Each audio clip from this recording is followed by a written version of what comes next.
le vote qui aura lieu en 2023 ne sera pas un vote électronique, parce que la loi prévoit 3 types de votes.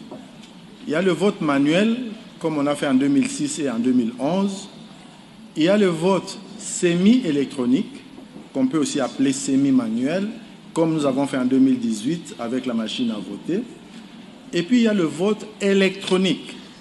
La différence entre le vote semi-électronique et électronique est que pour le vote semi-électronique, vous avez la machine à voter qui vous donne un bulletin que vous allez mettre dans l'urne. Donc, ce vote-là a des aspects électroniques et manuels. Le résultat que vous donne la machine est confirmé par les dépouillements que vous ferez au bureau de vote.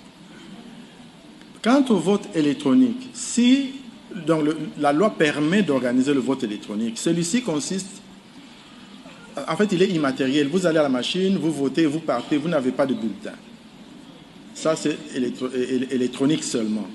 Alors, nous, à la CENI, on s'est dit, dans le pays, on n'a pas confiance totale en la CENI.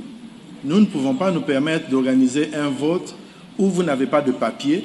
Vous venez seulement, vous votez et vous partez, et puis on vous dit c'est elle qui a gagné. Ça ne peut pas se faire. Donc, même nous-mêmes, nous sommes convaincus que ça ne doit pas se faire. Le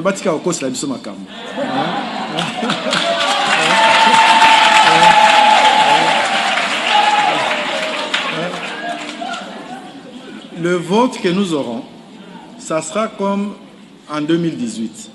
Vous aurez le choix sur votre écran.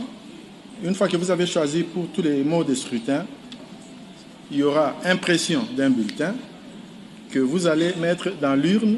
Et à la fin de la journée, la machine va donner son résultat et le dépouillement manuel va donner aussi son résultat et puis on va comparer.